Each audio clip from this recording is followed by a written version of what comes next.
L'équitation de tradition française a été inscrite au patrimoine culturel immatériel de l'UNESCO en 2011. Le cadre noir de Saumur, c'est l'harmonie entre le cheval et l'homme, ou entre l'homme et le cheval. Et d'ailleurs, la statue, est-ce que c'est un homme ou est-ce que c'est un cheval? La question est légitime, la question se pose. L'équitation de tradition française, c'est une école de conduite de soi, de respect et d'écoute. Ce qui me mène à la rencontre de Patrick Lécuyer, l'un des dignes héritiers de cette institution. Mais est-ce que c'est un homme ou c'est un cheval du coup?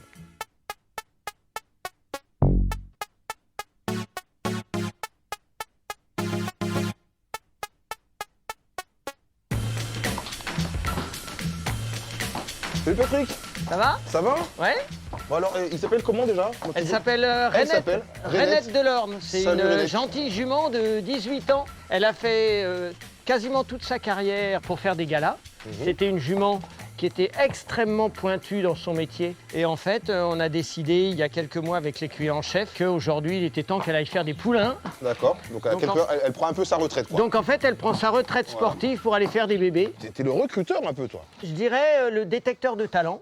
Il faut détecter chez un jeune cheval tout son potentiel et ils doivent pouvoir remplir toutes les missions, c'est-à-dire la mission sport, ensuite pour la formation, pour les présentations cadre noir, et puis quatrième mission, c'est la recherche. On cherche à trouver avec nos scientifiques du bien-être, voir comment on peut améliorer leurs conditions de vie, faire en sorte que tout l'impact du matériel... Elle veut qu'on marche, non? Ah oui, elle aime bien marcher. Au contact du cadre noir, je commence à comprendre un peu les chevaux. Vous voulez la prendre? Elle dit elle veut marcher.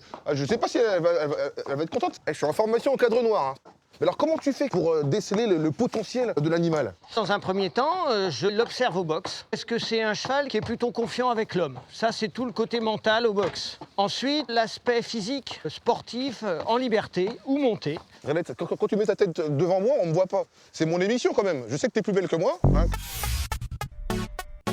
Tu restes à côté de moi. Je reste à côté de toi, c'est sûr. Et on va... Je suis un lâche, Patrick. Hein. Oui, oui, mais c'est bien comme ça. Là. Allez. Allez. Regardez, hypnose hippique. Camille, hypnose hippique. Nous sommes issus d'une longue tradition équestre. Le cadre noir, c'est 200 ans, c'est 1815, hein, Cordier.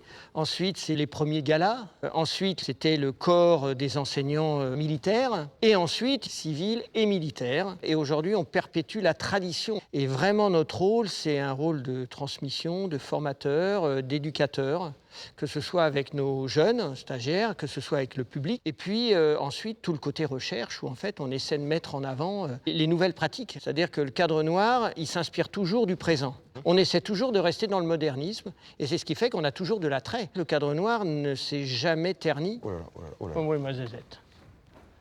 Et donc... Franchement, là, l'espace d'un instant, je suis devenu aussi blanc que le cheval. Je te jure, j'ai eu peur. Quelles sont les qualités requises pour être un... Laisse-moi poser la question, Rainette. Quelles sont les qualités requises pour être un bon détecteur de talent? Avant tout, je dirais qu'il faut être animalier, il faut les comprendre. Le cheval inquiet, c'est pas marqué dans les livres. Allez. Patrick, tu as une histoire particulière avec Rainette. Vous avez beaucoup d'aventures ensemble, des émotions particulières.